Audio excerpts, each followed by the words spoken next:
Hello students, कैसे हैं आप सब। आई होप सब अच्छे हैं। Welcome back to this Sarvochi classes. Myself Gaurav Garg.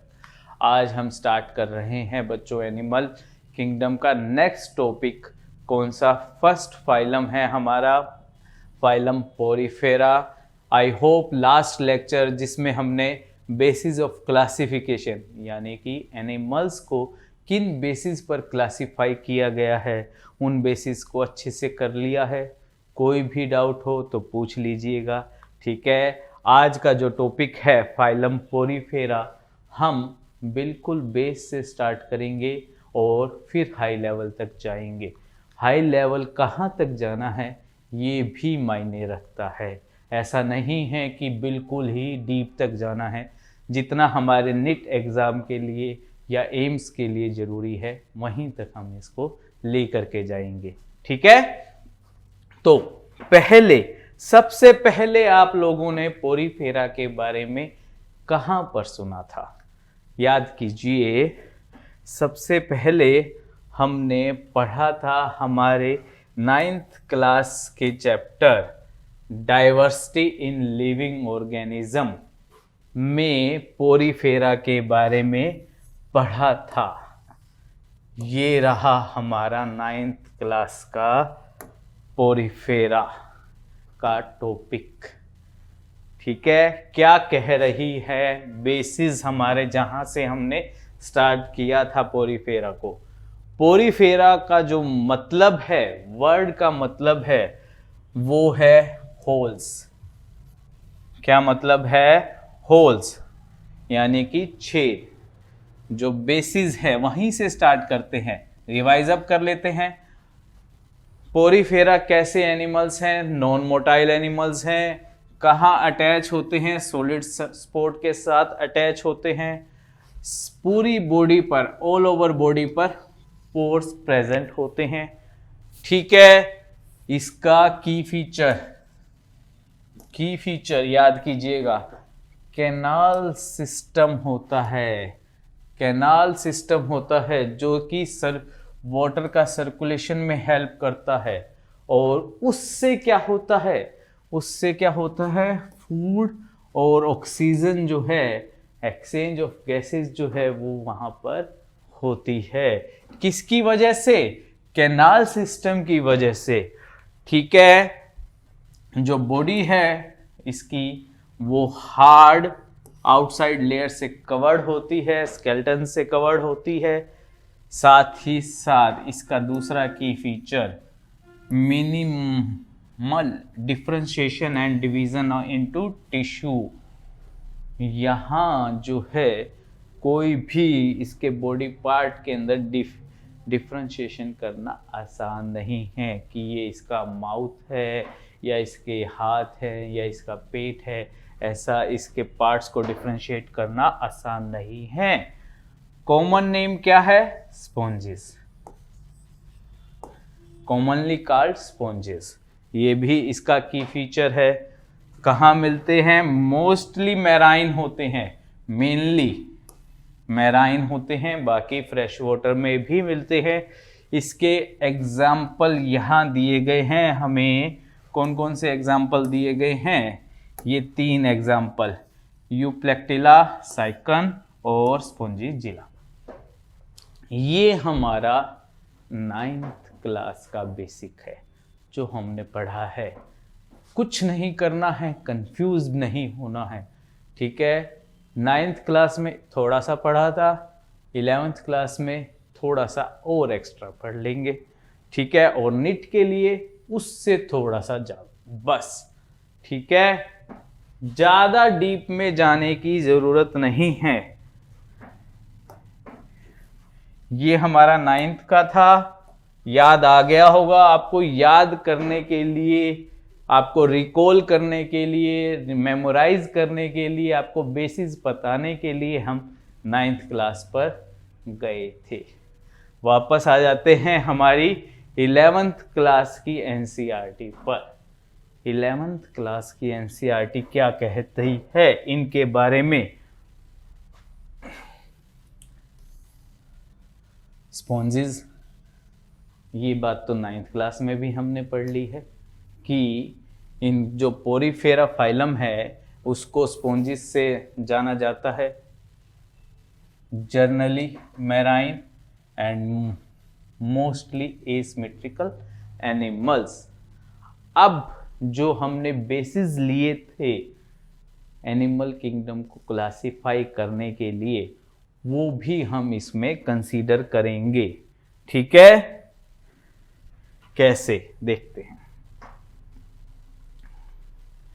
पहले बात करते हैं बॉडी फॉर्म। कैसी बॉडी फॉर्म होती है हमारी पोरीफेरा की, कैसी होती है, कैसा दिखता है पोरीफेरा? वास लाइक हो सकता है,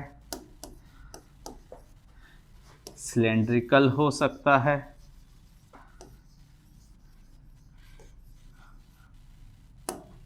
इर्रेगुलर शेप हो सकती है,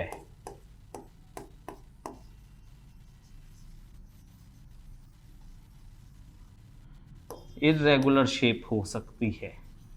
ठीक है, जो हमारे स्पॉन्जेस हैं या पोरीफेरा में ऑर्गेनिजम्स हैं वो कैसे हो सकते हैं? वास लाइक, वास यानी कि हमारा जो गुलदस्ता होता है उस जैसा हो सकता है, सिलेंडर के जैसा हो सकता है, या काफ़ी इर्रेगुलर शेप्स हो सकती हैं। इन तरह के ऑर्गेनिज्म कहाँ मिलते हैं? हमारे पोरीफेरा में मिलते हैं। ठीक है, हैबिटेट के बारे में हमें पता चल चुका है। एक्वेटिक होते हैं, मोस्टली मैराइन। एक्वेटिक में जैसे कि आपको पता है दो टाइप के हो सकते हैं, मैराइन और यानी कि समुद्री वाटर या फ्रेश वाटर। फ्रेश वाटर का मतलब यह है कि वो नदियों में, तालाबों में भी मिल सकते हैं जहाँ पर सॉल्ट कंसंट्रेशन जो है वो कम हो।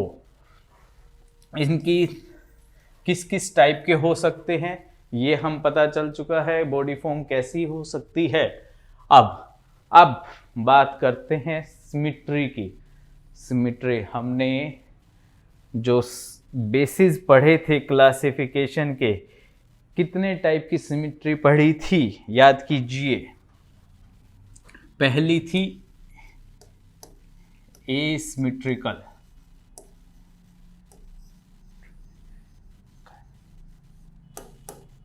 ठीक है। दूसरी कौन सी थी? रेडियल। और तीसरी थी बाइलेटरल। अब जो हमारे किंगडम एनिमेलिया में ये तीनों सिमेट्री है, फाइलम पोरीफेरा में इनमें से ऑर्गेनिजम्स कौन कौन सी सिमेट्री रखते हैं? बाइलेटरल नहीं होती, मोस्टली याद रखना है एसिमेट्रिकल होते हैं। कुछ ऐसी फॉर्म होती है बॉडी फॉर्म जैसे कि वास लाइक या सिलेंड्रिकल जो फॉर्म होती है ऑर्गेनिज्म की पोरीफेरा में, वो रेडियल हो सकती है, लेकिन मोस्टली एसिमेट्रिकल होते हैं। तो अगर आपसे कोई पोरीफेरा के बारे में पूछता है, उसकी सिमेट्री के बारे में पूछता है, तो आप रेडियल ना पता करके, आप रेडियल भी नहीं बताएंगे, आप उसको एसिमेट्रिकल ही बताएंगे। ठीक है, जैसे कि आप देखिए हमारी एनसीईआरटी में यहां लिखा गया है mostly asymmetrical animals. Mostly word इसको कंसीडर किया गया है, तो मोस्टली एसिमेट्रिकल होते हैं। कुछ फॉर्म ऐसी होती हैं जहां पर रेडियल सिमेट्री भी मिलती है पोरीफेरा के अंदर। समझ में आ गई? समझ में आ गई। 3 टाइप की सिमेट्री हमने पढ़ी थी बेसिस ऑफ क्लासिफिकेशन में। कौन कौन सी? पहली पढ़ी थी हमने एसिमेट्रिकल, यानी कि कोई भी सिमेट्री नहीं है, किसी तरह से उसको काट दिया जाए तो वो बराबर नहीं दिखेगी, एक जैसी नहीं दिखेगी। दूसरी हमने रेडियल पढ़ी थी, ठीक है, और तीसरी पढ़ी थी बायलेटरल। याद आ गया है? जिन बच्चों को याद नहीं आ रहा है वो एक बार पिछले वाला लेक्चर अच्छे से देख ले, उसको रिकॉल कर ले, समझ ले। चलिए वापस चलते हैं। सिमेट्री की बात हो चुकी है, बॉडी कैविटी की बात करते हैं। 3 टाइप की बॉडी कैविटीज पढ़ी थी हमने, एसिलोमेट, सूडोसिलोमेट और ट्रियोसिलोमेट। ये तीनों हमने पढ़ी थी। तो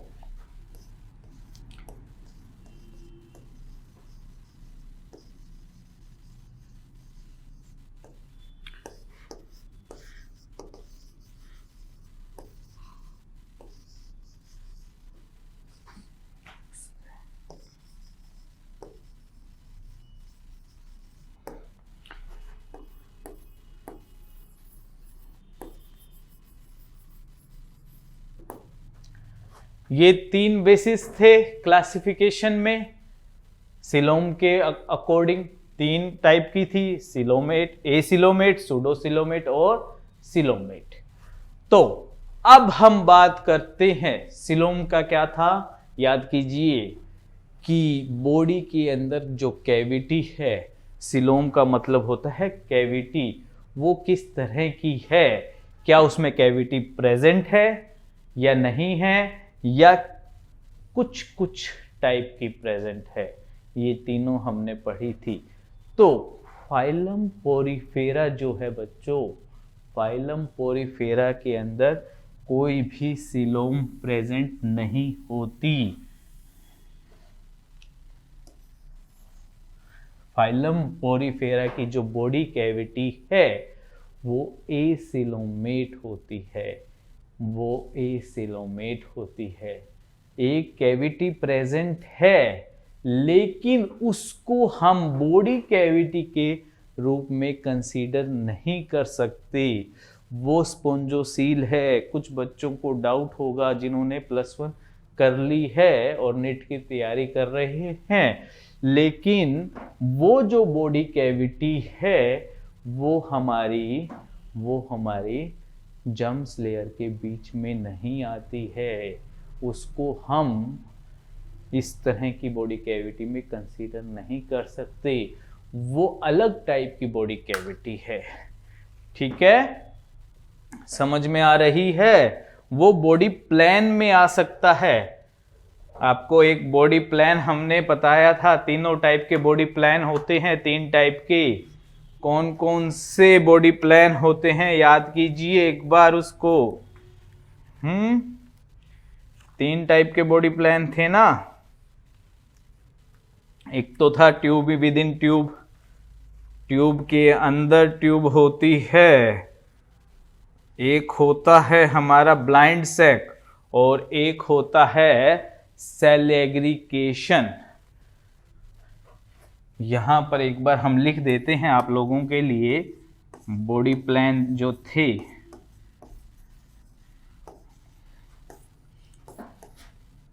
कौन कौन से थे? Cell aggregation,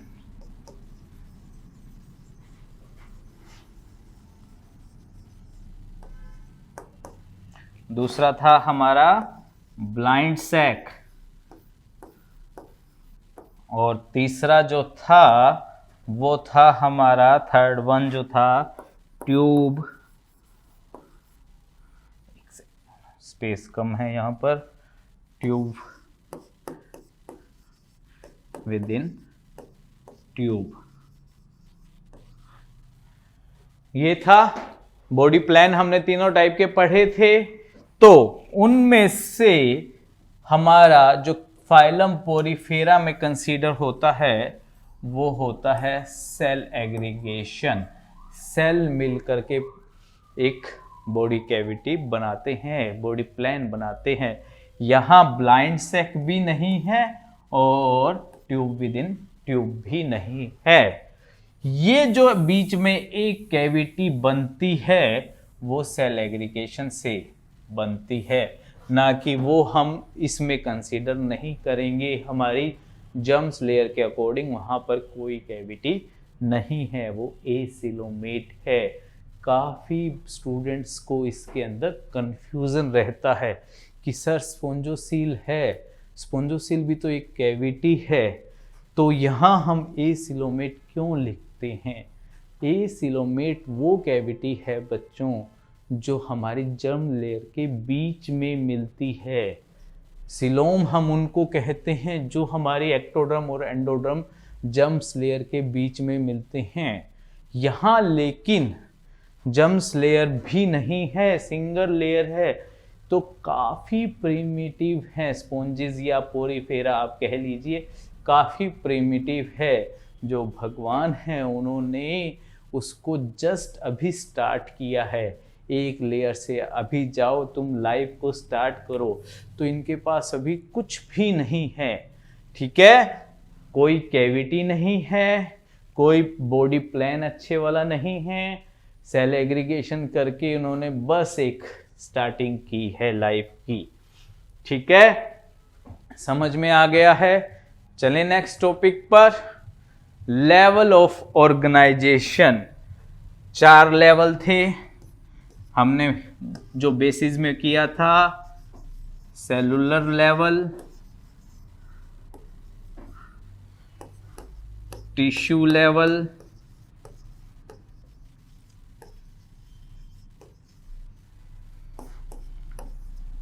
organ level and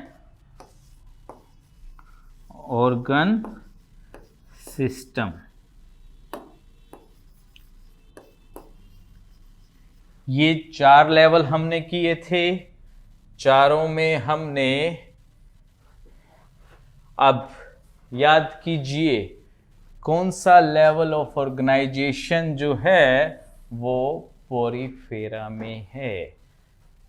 cell ही यहाँ पर इंडिविजुअल काम कर रहे हैं, वो प्रॉपर ग्रुपिंग भी नहीं कर रहे कि टिश्यू बना लें। जो पोरीफेरा है हमारा, पोरीफेरा इतना प्रिमिटिव है कि अभी तक वो टिश्यू बनाने लायक भी नहीं हुआ।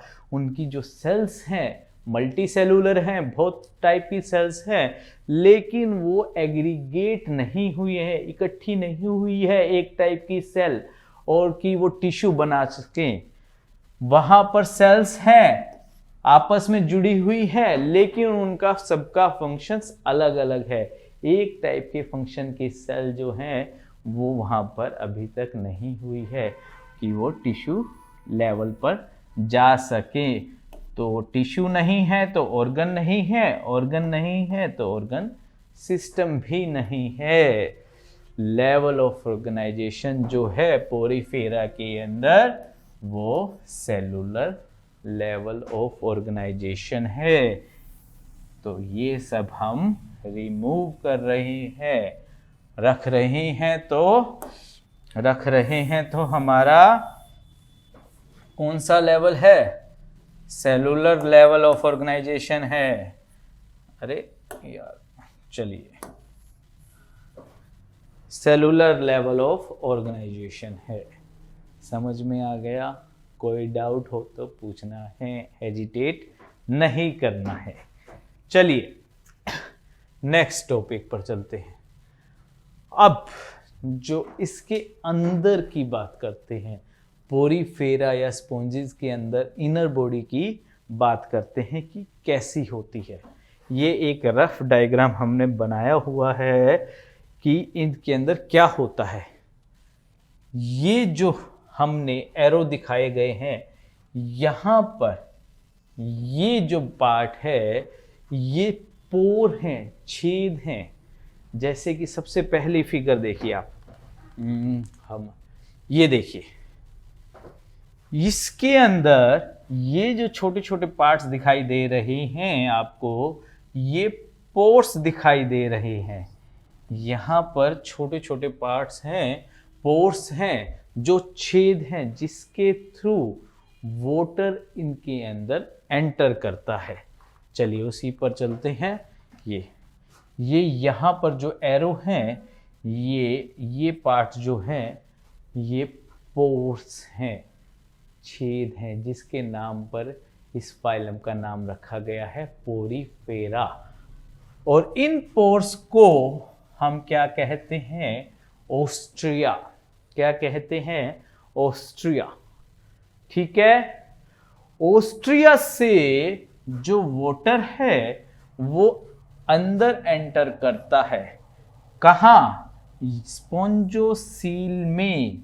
स्पोंजोसील ये एक कैविटी है, खाली जगह है, यहां एंटर किया और फिर इस पोर्शन से, इतने बड़े पोर से, देखिए इतना बड़ा पोर दिखाई देगा, ये सारा जो आपको दिखाई दे रहे हैं ये इतने बड़े बड़े पोर हैं और ये बिल्कुल ही माइन्यूट पोर है।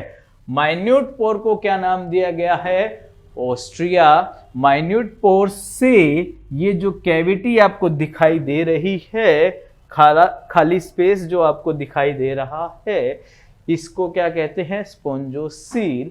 ओस्ट्रिया से वाटर जो है वो कहाँ आ रहा है? इस कैविटी में आ रहा है, स्पोंजोसील में आ रहा है। और जो ये एक काफी बड़े पोर दिखाई दे रहे हैं, छेद दिखाई दे रहा है माउथ पर, इसको कहते हैं ओस्कुलम। क्या कहते हैं? ओस्कुलम। और यहां से वाटर वापस बाहर जा रहा है। एक कैनाल सिस्टम होता है इसके अंदर। की फीचर जो है इसका कैनाल सिस्टम, जो कि हमने 9th क्लास में पढ़ा था और उसके बारे में डिटेलिंग यहाँ पर है।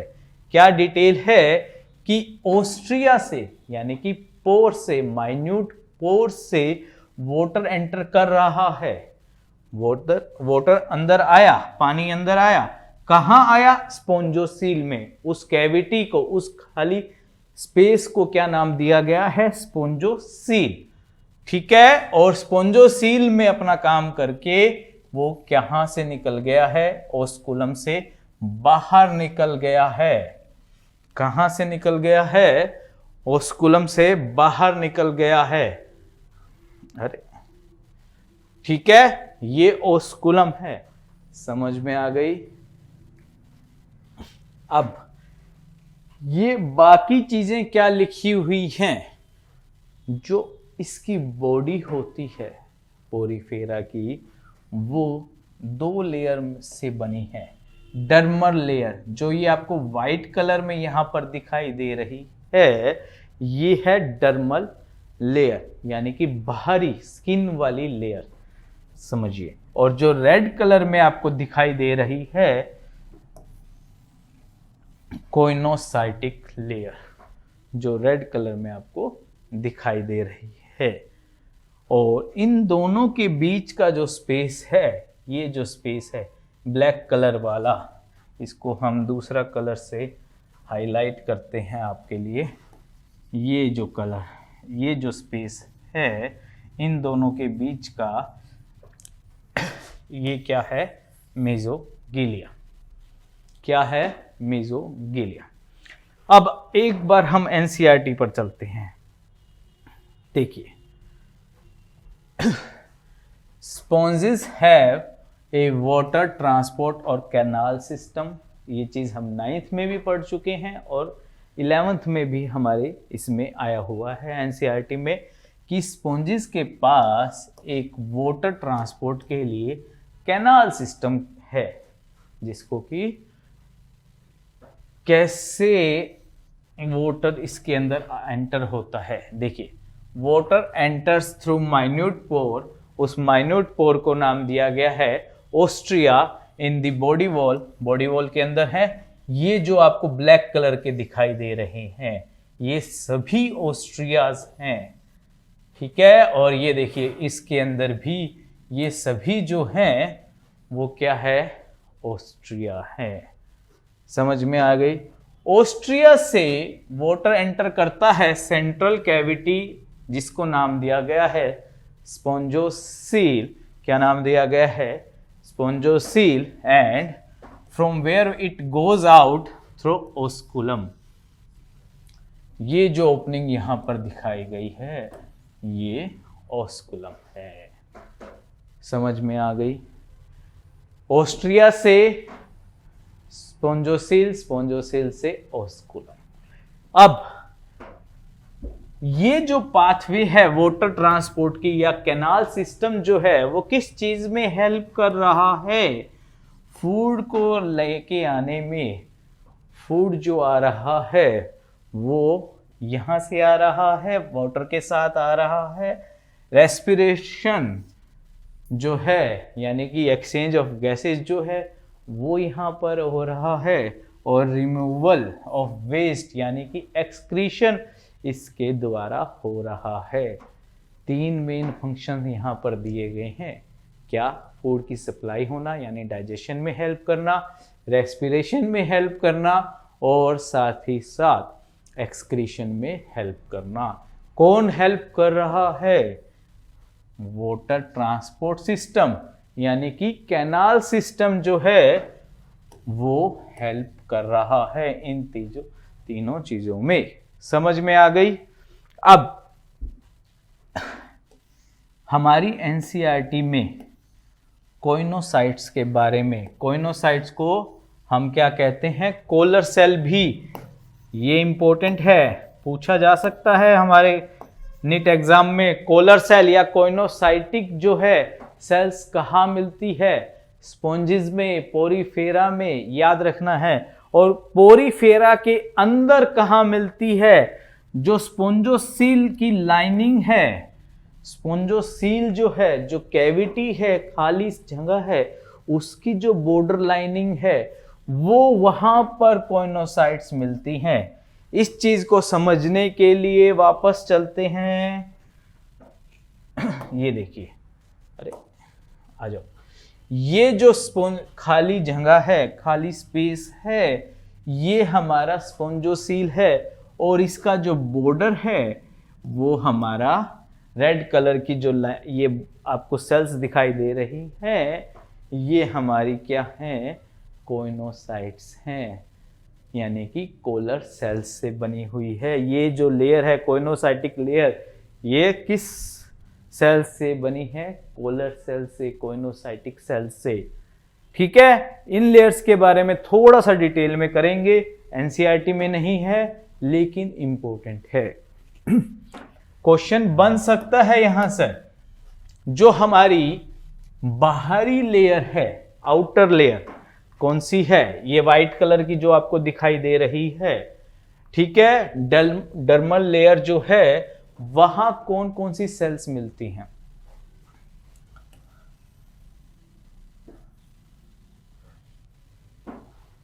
पिनोसाइटिक, पिनेकोसाइटिक और पोरोसाइटिक सेल्स मिलती हैं। कौन सी मिलती हैं? पिनोकोसाइटिक और पोरोसाइटिक सेल्स मिलती हैं। जो डर्मल लेयर है, एक मिनट आपको इस चीज को थोड़ा सा एक्सप्लेन करते हैं हम, ताकि आपका कॉन्सेप्ट अच्छे से क्लियर हो जाए। अरे क्या हुआ? आयो भाई, ठीक है।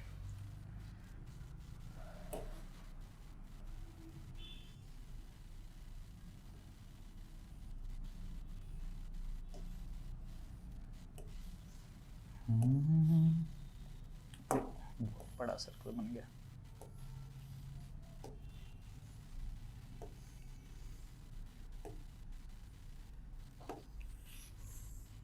ये एक रफ डायग्राम हम यहां आपके लिए ड्रॉ कर रहे हैं।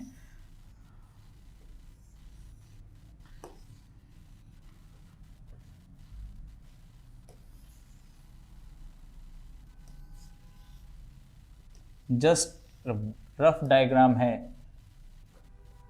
ये देखिए, ये जो फ्लैट सेल्स हैं, ये बाहरी सेल्स दिखाई गई हैं। डर्मल लेयर की एक डायग्राम दिखाया गया है, इसको लिख देते हैं।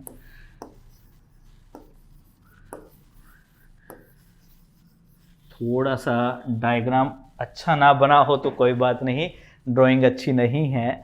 देखिए, ये जो फ्लैट सेल्स हैं ये कौन सी साइड सेल्स की बनी हुई हैं? पिनेकोसाइट्स।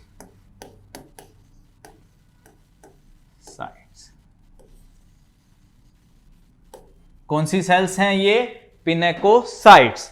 और जो ये सेल्स हैं जो कि बीच में स्पेस रख रही हैं, ये जो स्पेस है बीच में, इसको हम हाईलाइट कर रहे हैं।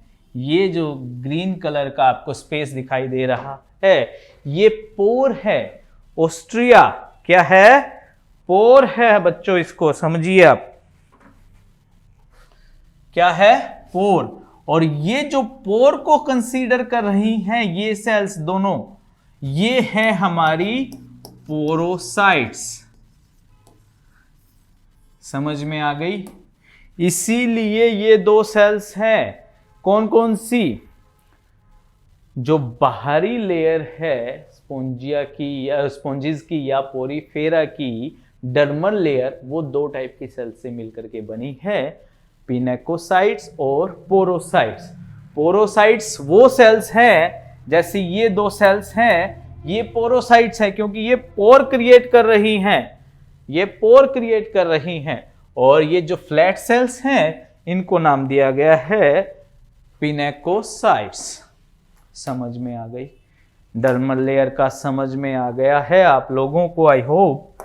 कोई डाउट हो तो पूछ लीजिएगा कि ये जो दो डर्मल लेयर दिखाई है, हमने सिर्फ अभी हमने डर्मल लेयर को समझाया है। बाहरी जो लेयर है वो दो टाइप की सेल से मिली है, पिनेकोसाइट्स सेल जो कि इस तरह की हैं। ये सभी हमारी जो हैं ये है, कौन कौन सी सेल्स हैं? ये पिनेकोसाइट्स। और जो ये सेल्स हैं ये वाली और इस तरह जो पोर के लिए हेल्पफुल हैं, पोर बनाती हैं, उनको कहते हैं पोरोसाइट्स। समझ में आ गई? चलिए, थोड़ा सा आइडिया होना चाहिए आपको समझने के लिए। इतनी डिटेलिंग में गए हैं, लेकिन नाम याद होने चाहिए नीट के लिए या एम्स में। इससे ज़्यादा डिटेलिंग यहाँ पर नहीं पूछी जाएगी आपसे। ये तो आप लोगों को समझाने के लिए थोड़ा एक्सप्लेन किया है। चलिए, अब सेकंड जो लेयर है, कोइनोसाइटिक लेयर, ये इंपॉर्टेंट है। ये नीट में पूछी जा चुकी हैं और आगे भी पूछी जा सकती है। ये जो लेयर है वो कोइनोसाइट्स या कोलर सेल से मिल के बनी हुई है। कौन सी वाली? ये जो रेड कलर में आपको दिखाई दे रही है, ये जो लेयर है रेड कलर से जो आपको दिखाई दे रही है, ये जो लेयर है वो किससे बनी है? कोइनोसाइटिक लेयर और सेल्स या कोलर सेल्स उनको हम कहते हैं। ठीक है? एनसीईआरटी में भी इसके बारे में यहां हमें बताया है। और इसका क्या काम है? ये एक बॉर्डर लाइन है किसकी? स्पोंजोसील की। देखिए किसकी है? स्पोंजोसील की। इसमें ये देखिए, ये हमारी बीच की कैविटी है सारी, और ये इसकी बॉर्डर लाइनिंग है। स्पोंजोसील की लाइनिंग किसके द्वारा होती है? क्वेश्चन बन सकता है। कोइनोसाइटिक लेयर यानी कि कोलर सेल या कोइनोसाइटिक सेल्स के द्वारा बॉर्डर बनता है। किसका? स्पोंजोसील का। चलिए, अब मीजोगिलिया एनसीईआरटी में नहीं है, नीट के लिए इंपॉर्टेंट नहीं है, एम्स में क्या बताया इसमें से क्वेश्चन बन सकता है। यहां अमीबोसाइट्स ऑफ डिफरेंट काइंड्स। मीजोगिलिया कहां पर है? पहले बात करते हैं इसके। ये जो आपको बीच का स्पेस दिखाई दे रहा है, ये जो बीच का स्पेस आपको इन दोनों सेल्स के बीच का दिखाई दे रहा है, वाइट और रेड के बीच में जो स्पेस है, इसको कहा गया है मीजोगिलिया। और मीजोगिलिया के अंदर बहुत टाइप की अमीबोसाइटिक सेल्स होती हैं, अलग अलग टाइप हैं, अलग अलग फंक्शन है। उन सेल्स का नाम ज़्यादा याद रखने की ज़रूरत नहीं है, सबका अलग अलग फंक्शन है। ठीक है, प्रॉपर फ्री फॉर्म में पड़ी होती है। अमीबोसाइटिक क्यों कहा गया है? क्योंकि वो अमीबा जैसा मूवमेंट करती है, सूडोपोडिया की तरह कैप्चर करने वाला, याद कीजिए। ठीक है, समझ में आ गई? 3 लेयर है, 3 लेयर नहीं कह सकते, 2 लेयर कहेंगे। बीच का स्पेस जो है वो मेसोगिलिया है। पहली layer dermal layer, dermal layer जो है बाहरी लेयर है जो उस बॉडी की, वो क्या है? पिनेकोसाइट्स या पोरोसाइट सेल से बनी है।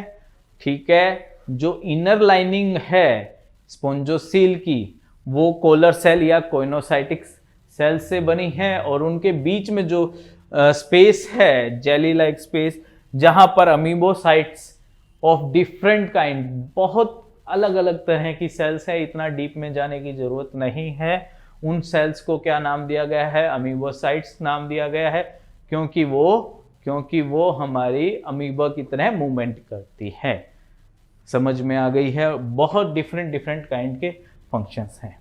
चलिए नेक्स्ट, जो इसका की फीचर है, वाटर कैनाल सिस्टम, हम आपको बता चुके हैं कि ऑस्ट्रिया से वाटर एंटर करता है, स्पोंजोसील में जाता है और ऑस्कुलम से बाहर निकल जाता है। ये बात तो हो गई। ये बात भी हमें पता चल चुकी है कि जो स्पोंजोसील है वो कोलर सेल से लाइंड है, ये बात भी पता चल चुकी है। लेकिन यहां जो बात है, जो कोलर सेल है वो फ्लैजिलेटेड होते हैं, फ्लैजिलेटेड होते हैं, उनके पास फ्लैजिला है। और फ्लैजिला का क्या काम है? प्रोड्यूस वाटर करंट, पानी का करंट। जो पानी अंदर आया उसको बाहर निकालने के लिए वो फ्लैजिला को इस तरह से मूव करते हैं, और जिससे कि वाटर का करंट प्रोड्यूस होता है और वाटर बाहर चला जाता है। समझ में आ गया?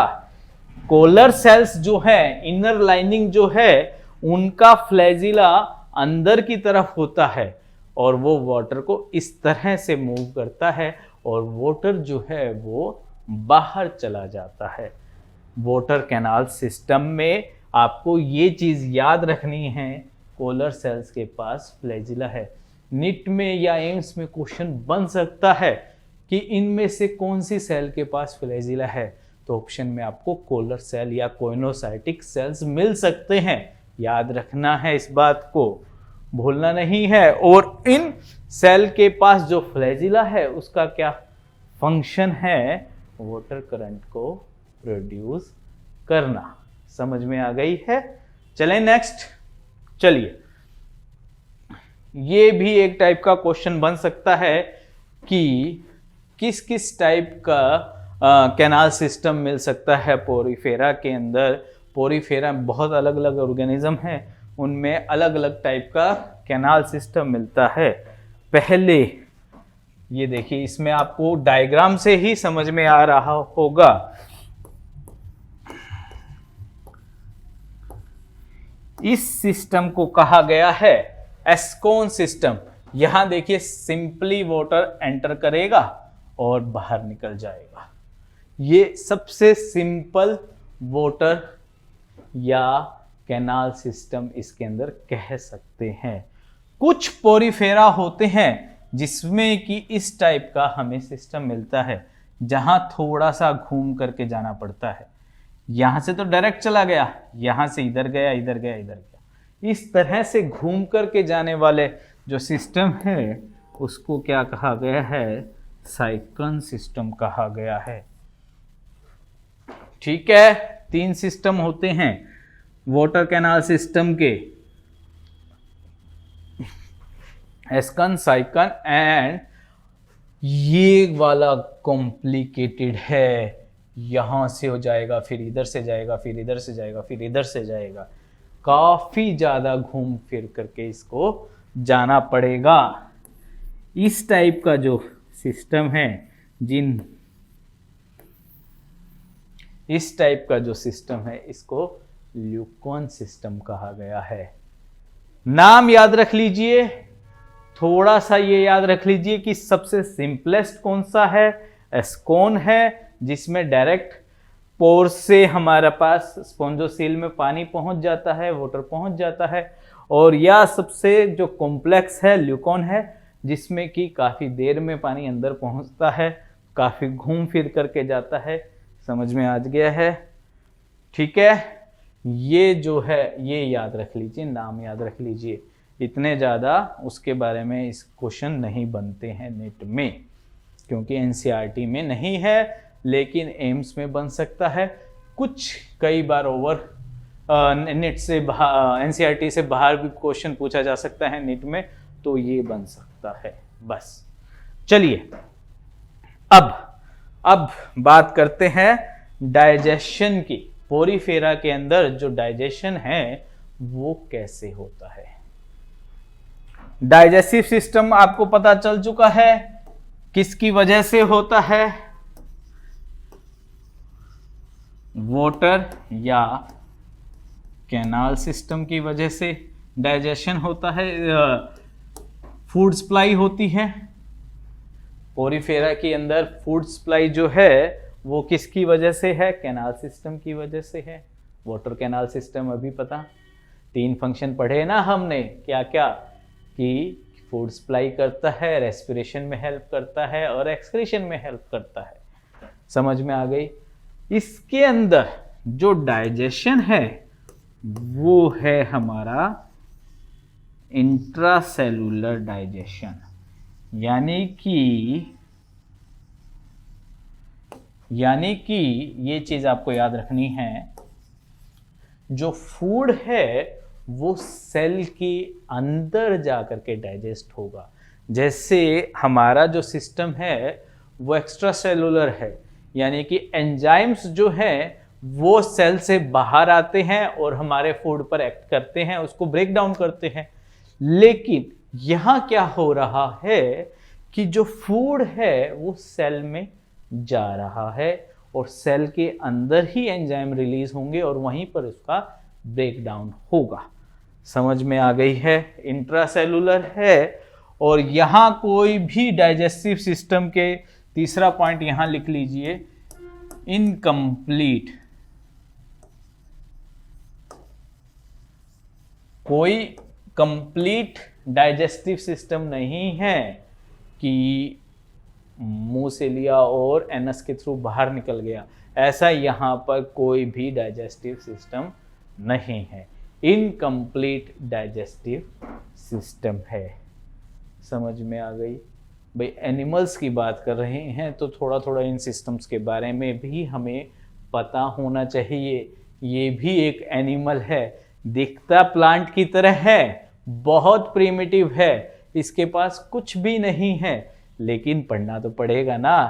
क्या पता लाइफ यहीं से जनरेट हुई हो, सबसे पहले एंसेस्टर यही हो हमारे लिए, या इससे पहले भी हम छोटे छोटे माइक्रोब्स पढ़ चुके हैं, वहाँ से लाइफ ओरिजिनेट हुई हो। बहुत पॉसिबिलिटीज़ हैं। ठीक है, तो पढ़ना जरूर है और समझना जरूर है, नेट के लिए बहुत ज़रूरी है। दिखते प्लांट्स जैसे हैं, एक ही जगह पर खड़े रहते हैं, सेसाइल हैं, नॉन मोटाइल हैं, मूव नहीं कर सकते। काफ़ी बार वर्ड यूज़ किया गया है, अब याद आ गया है तो बता देते हैं। सेसाइल वर्ड भी काफ़ी बार यूज़ किया जाता है इनके लिए, क्योंकि ये नॉन मोटाइल हैं।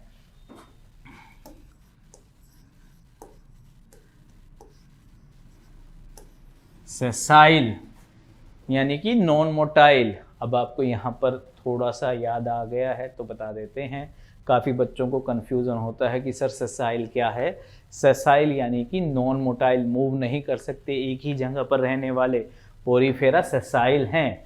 ठीक है, डाइजेस्टिव सिस्टम के बारे में हमें इतना ही करना है कि जो फूड सप्लाई होती है वो हमारी वाटर कैनाल सिस्टम के द्वारा होती है, और जो डाइजेशन है वो इंट्रासेलुलर डाइजेशन है। डाइजेस्टिव सिस्टम इनकम्प्लीट है, इससे ज़्यादा डिटेल में नहीं जाना है। चलिए नेक्स्ट रेस्पिरेशन फिर से वही गैस ऑफ एक्सचेंज कैसे होता है, वाटर कैनाल सिस्टम और साथ ही साथ जो रेस्पिरेशन है वो बॉडी सरफेस के द्वारा भी होता है। यानी कि जो सेल्स डर्मल लेयर में है, पिनेकोसाइट्स और पोरोसाइट्स, वो भी एक्सचेंज ऑफ गैसेस करते हैं, डिफ्यूजन करते हैं। डिफ्यूजन के द्वारा इनका मैकेनिज्म जो है वो है डिफ्यूजन, यानी कि बॉडी सरफेस के द्वारा डिफ्यूजन के द्वारा जो है एक्सचेंज ऑफ गैसेस होता है। साथ में हेल्प करता है हमारा वाटर कैनाल सिस्टम। चलें रेस्पिरेशन से नेक्स्ट एक्सक्रीशन कैसे होता है पोरीफेरा के अंदर। ये भी वही तीनों बातें हैं, बॉडी सरफेस, ठीक है, डिफ्यूजन और साथ ही साथ वाटर कैनाल सिस्टम से बाहर निकल जाता है वेस्ट। तीनों यूज पढ़े थे ना अभी हमने, एनसीईआरटी में दिया हुआ है कि वाटर कैनाल सिस्टम के तीनों यूज, ये तीनों यूज है।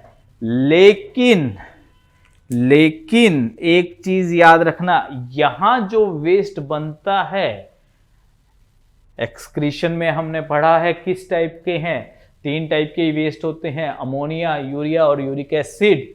तो यहां जो है पोरीफेरा के अंदर वेस्ट जो है, एक्सक्रीटरी वेस्ट है, वो है अमोनिया। और ये किस टाइप के हो गए हैं, हमारे अमोनियोटेलिक ऑर्गेनिज्म में आता है, जिनके अंदर अमोनिया वेस्ट बनता है और वो उसको निकालते हैं तो अमोनियोटेलिक ऑर्गेनिजम्स कहलाते हैं। एक्सक्रीशन में पढ़ा था ना, तो पोरीफेरा जो है, स्पॉन्जेस जो है, उनके अंदर जो वेस्ट है, एक्सक्रीटरी वेस्ट है, वो किस फॉर्म में है, अमोनिया की फॉर्म में है।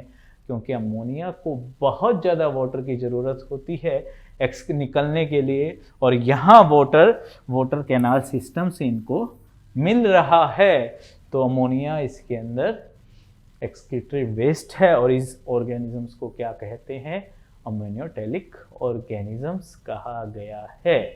समझ में आ गई। चले नेक्स्ट, स्केलेटन सिस्टम बहुत इंपॉर्टेंट है, स्केलेटन सिस्टम। यहां स्केलेटन के लिए क्या है, चलिए एनसीईआरटी पे चलते हैं। अब हमने ये कर लिया था, कोइनोसाइटिक और कोलर सेल्स के बारे में कर लिया था। डाइजेशन के बारे में यहाँ एक लाइन दी गई है हमारी एनसीईआरटी में कि डाइजेशन जो है वो इंट्रासेलुलर है। समझ में आ गया। अब स्केलेटन सिस्टम के बारे में यहाँ क्या दिया गया है कि body is supported by a skeleton made up of spicules and spongin fibres. Spicules and spongin fibre, एक लाइन यहाँ स्केलेटन सिस्टम के बारे में दी गई है। स्पिक्यूल्स प्रेजेंट होते हैं हमारे जो बॉडी है पोरीफेरा की, उसके अंदर स्पिक्यूल्स, छोटे छोटे चावल के दानों की तरह स्पिक्यूल्स प्रेजेंट होते हैं। साथ ही साथ स्पोंजियन फाइबर्स प्रेजेंट होते हैं। कहाँ होते हैं ये हमारे कहाँ होते हैं,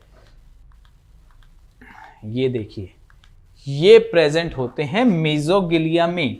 इस तरह से स्पिक्यूल्स प्रेजेंट होते हैं।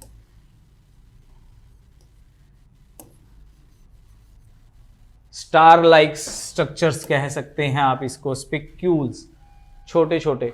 और कहाँ प्रेजेंट हैं ये हमारे, इसको डायग्राम को यहाँ प्रेजेंट होते हैं। ये मेसोगिलिया हम यहाँ पे आपको शो करते हैं।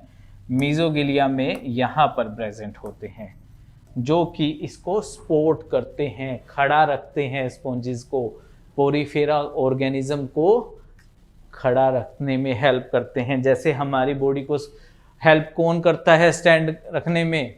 हमारे जो बोन्स हैं, मसल्स हैं, वो हमें हेल्प करते हैं। यहाँ पर जो इनका स्केलेटन होता है वो स्पिक्यूल्स का बना हुआ होता है, और ये स्पिक्यूल्स कहाँ प्रेजेंट हैं? मेसोगिलिया में, याद रखना है। ठीक है, स्केलेटन समझ में आ गया है। रिप्रोडक्शन, रिप्रोडक्शन यहां पर दो टाइप से होती है, एसेक्सुअल। एसेक्सुअल जो रिप्रोडक्शन है पोरीफेरा के अंदर, वो होती है फ्रेगमेंटेशन के द्वारा। किसके द्वारा? फ्रेगमेंट टूटता है और नया ऑर्गेनिज्म प्रोड्यूस हो जाता है। सिंपल, ये बातें आपको पता है। दूसरा, सेक्सुअल रिप्रोडक्शन, इसके बारे में हमारे एनसीईआरटी क्या कहती है? देखिए,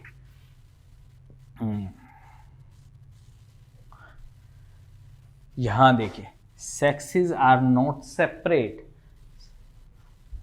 और साथ में क्या लिखा हुआ है? हर्मोफ्रोडाइट।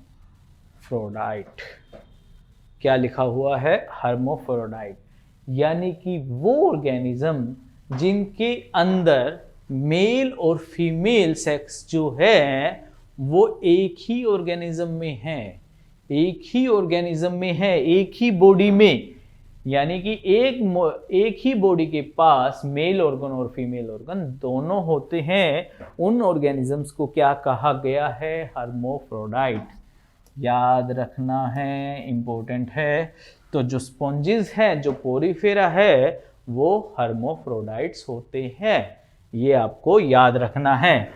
Eggs and sperms are produced by the same individual. Sexual organism के बारे, रिप्रोडक्शन के बारे में बात कर रहे हैं। पोरीफेरा में क्या है कि वो लोग हर्मोफ्रोडाइट्स हैं, यानी कि एक ही इंडिविजुअल एग भी बना रहा है और स्पर्म भी प्रोड्यूस कर रहा है। Sponges reproduce asexual by fragmentation, ये हम आपको बता चुके हैं। Sexual reproduction by formation of gametes. ठीक है, फर्टिलाइजेशन इज इंटरनल, ये आपको याद रखना है। फर्टिलाइजेशन जो है वो इंटरनल है, एक्सटर्नल नहीं है। और साथ ही साथ जो डेवलपमेंट है वो इनडायरेक्ट है, यानी कि लार्वा स्टेज जो है वो प्रेजेंट है। लार्वा स्टेज बनती है, और जो लार्वा है वो अडल्ट से डिफरेंट होता है। उसकी जो मॉर्फोलॉजी है वो डिफरेंट होती है। सेक्सुअल रिप्रोडक्शन, अच्छा ऐसा नहीं है कि देखिए एक बार इसको समझाते हैं आपको। इसको, ये एक स्पॉन्ज है मान लीजिए, और ये एक स्पॉन्ज है। इसमें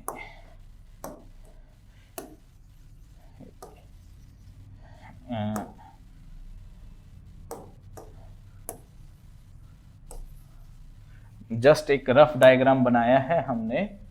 हाँ, ये इसका बेस बना देते हैं, यहां से अटैच है। तो क्या होता है, क्या होगा?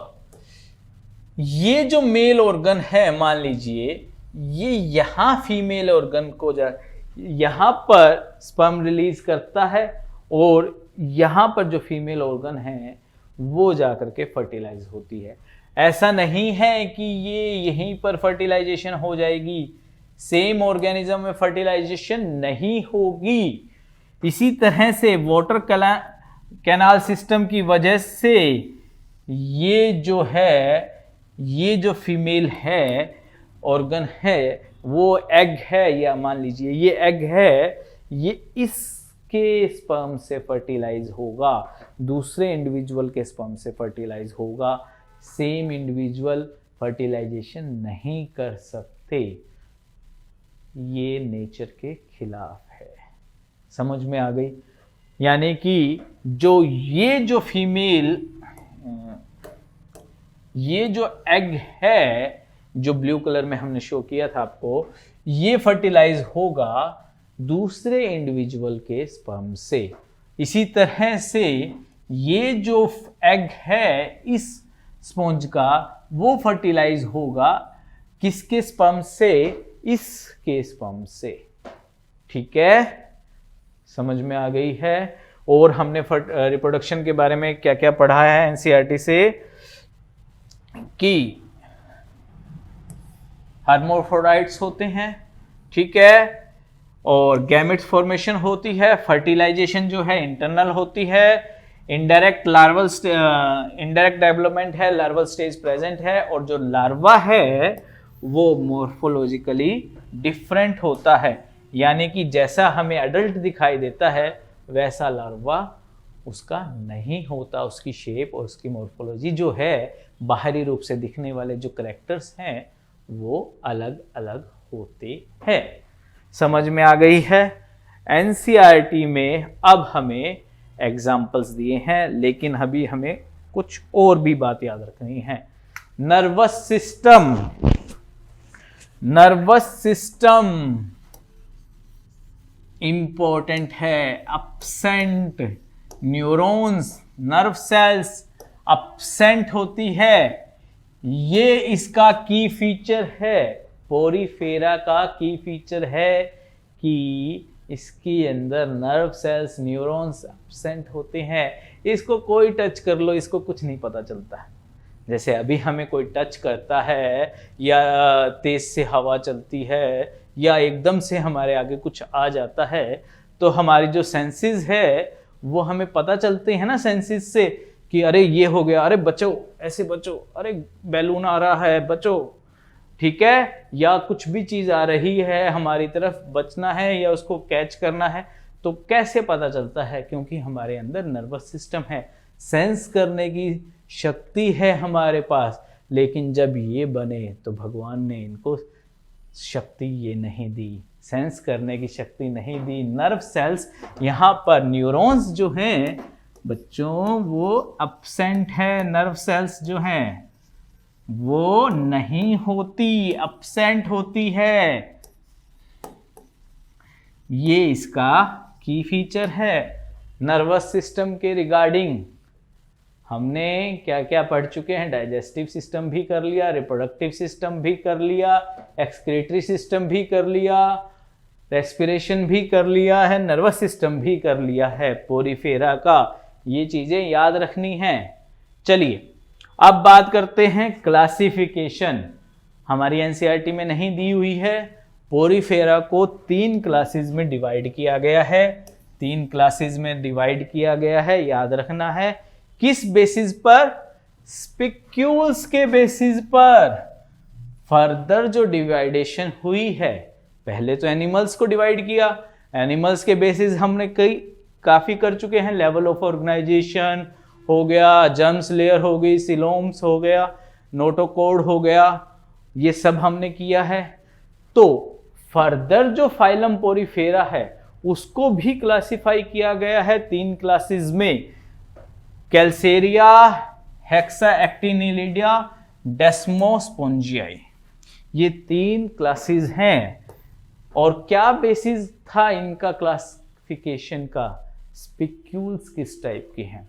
स्पिक्यूल्स जो हमने स्केलेटन्स में पढ़े, ठीक है। कैल्सेरिया में जो है, जो स्पिक्यूल है वो किसके बने हुए हैं? कैल्शियम के बने हुए हैं। किसके?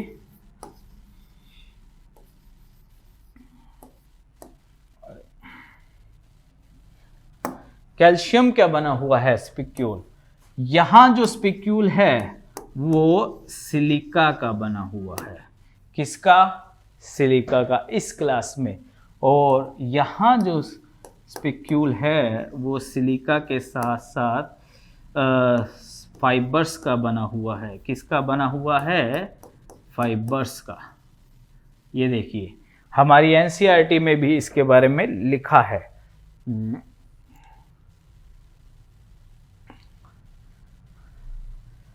स्पिक्यूल्स और स्पोंजियम फाइबर्स।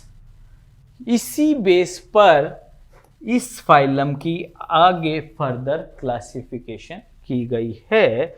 यहाँ इसके बनने के बारे में नहीं लिखा हुआ है कि किस किस मैटर का बना हुआ है, लेकिन ये आपको थोड़ा सा याद रखना है कि जो पोरीफेरा है उसको 3 क्लासेस में डिवाइड किया गया है। किस बेस पर कि उसका जो स्पिक्यूल है वो किस तरह से बना हुआ है, किस चीज़ का बना हुआ है। कैल्शेरिया, हेक्सा एक्टिनेडिला और डेस्मोस्पोंजियाई, ये 3 क्लासेस हैं। नीट एग्ज़ाम के लिए ज़्यादा इम्पोर्टेंट नहीं है, लेकिन क्या पता आपको एम्स वगैरह में इससे क्वेश्चन पूछा जा सकता है। तो थोड़ा सा जर्नल इसके बारे में याद रखना है। जो कैल्शेरिया है, जो क्लास कैल्शेरिया है, वो कैल्शियम स्पिक्यूल से बनी हुई है। उसके अंदर जो ऑर्गेनिजम्स हैं उनके पास जो स्पिक्यूल्स है वो कैल्शियम के हैं। हेक्सा एक्टिनेलिडिया जो है उसके अंदर जो स्पिक्यूल्स हैं वो हमारे किससे बने हुए हैं, सिलिका से। और यहाँ जो डेस्मोस्पोंजिया है वो सिलिका के साथ साथ स्पोंजियन फाइबर्स से बने हुए हैं। किससे? स्पोंजियन फाइबर्स।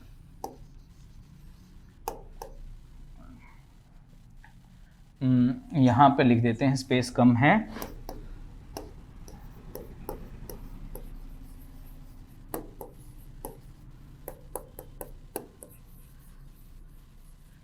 ठीक है, क्लासिफिकेशन हो गया है, ज़्यादा ज़रूरत नहीं है, बस एक बार नाम याद रख लीजिएगा 3 क्लासेस का और वो किस किस चीज़ से बने हैं। ज़्यादा डिटेल में जाने की हमें ज़रूरत नहीं है।